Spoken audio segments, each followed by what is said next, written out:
गुरुर्देवो महेश्वरः गुरुरेव परं ब्रह्म तस्मै श्री गुरवे नमः।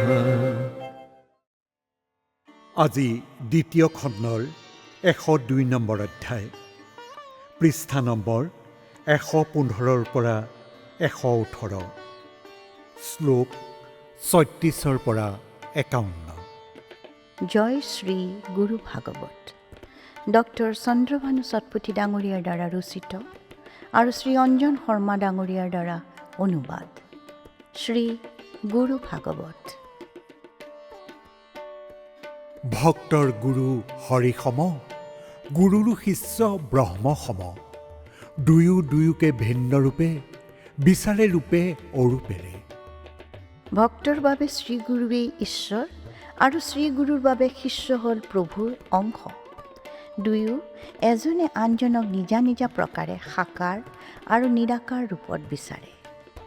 শিষ্যক কৰোঁতে গ্ৰহণ, গুৰুৱে চাই সুলক্ষণ। উত্তম লক্ষণ দেখিলে শিষ্যক গ্ৰহণ সহজে।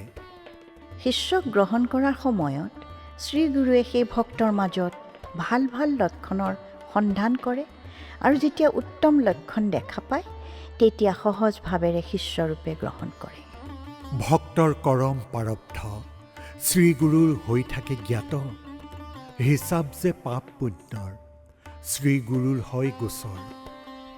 ভক্তৰ কৰ্ম আৰু প্ৰাৰব্ধ শ্ৰীগুৰুৰ বোধ হয় আৰু পাপ আৰু পুণ্যৰ হিচাপো শ্ৰীগুৰুৰ জ্ঞাত হয়। মূঢ় কোন বা জ্ঞানী কোন গুৰুৱে ভালদৰে জানে। দৃঢ়মতি কিম্বা চঞ্চল শ্ৰীগুৰুৰ বাবে সৰল। কোনজন মূঢ় আৰু কোনজন বা জ্ঞানী শ্ৰীগুৰুৱে বিশদভাৱে জানে।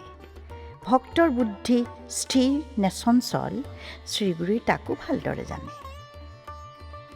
শ্ৰীগুৰুৱে বিচাৰে ভক্ত হওক ভৱ মায়ামুক্ত। নিজাত্মাক চিনি পাওক, মায়াৰ বন্ধন খোলক। শ্ৰীগুৰুৱে ইয়াকেই বিচাৰে যে তেখেতৰ ভক্তই নিজৰ আত্মাক চিনি পাওক আৰু ভৱ মায়াৰ বন্ধনৰ পৰা মুক্ত হওক। প্ৰাৰব্ধ সংস্কাৰ তাৰ কমাই আনে গুৰুবৰ, দোষ কমাই ধীৰে ধীৰে নিজ শক্তিৰ প্ৰয়োগেৰে।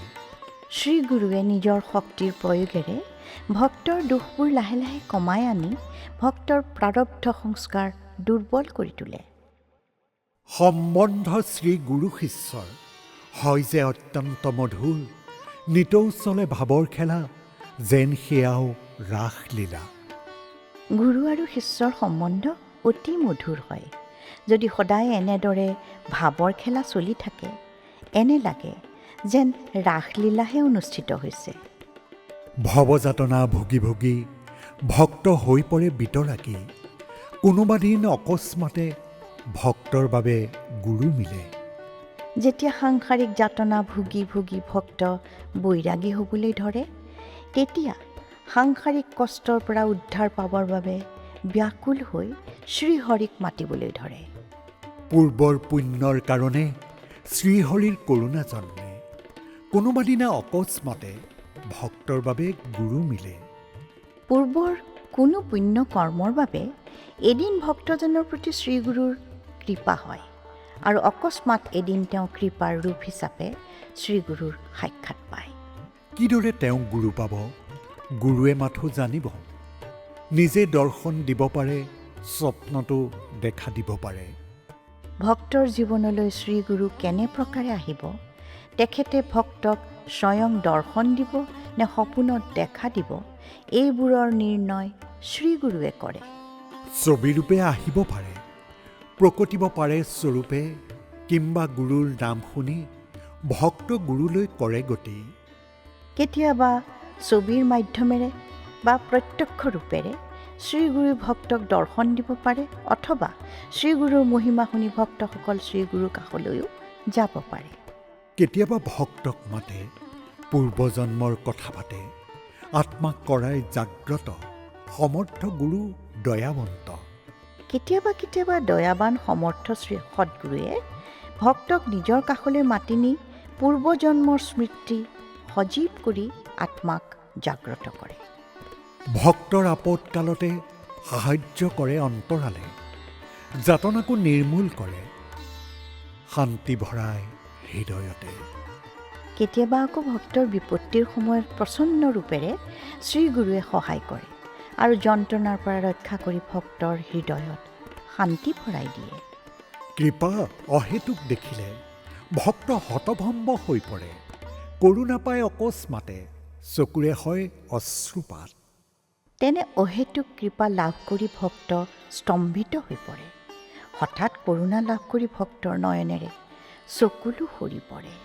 ভাবে যে এই ভূমণ্ডলে কত জন্মৰ পুণ্য ফলে, কোনে হৰিলে মোৰ ভয়, কি শক্তি সেই দয়াময়। তেতিয়া ভাৱ বিহ্বল হৈ ভক্তই এইদৰে ভাবে যে এই পৃথিৱীত কি শক্তিয়েনো মোক এনে দয়া কৰিলে আৰু ভয়হৰণ কৰিলে, এয়ানো মোৰ কোন জন্মৰ পুণ্যফল। মাজে সময়ে দিয়ে দেখা ধৰি মধুৰ দিব্য আভা, কৰি সেই ৰূপ দৰ্শন সাষ্টাংগ হয় ভক্তজন। কেতিয়াবা কেতিয়াবা শ্ৰীগুৰুবৰে নিজৰ মধুৰ আভাৰে ভক্তৰ সন্মুখত প্ৰকট হয় আৰু শ্ৰীগুৰুৰ সেই ৰূপ দৰ্শন কৰি ভক্তই তেখেতক সাষ্টাংগে প্ৰণাম কৰে। আজিলৈ আমি ইমানতে সামৰিলোঁ। অহা খণ্ডত পুনৰাই লগ পাম। জয় শ্ৰী গুৰু ভাগৱত।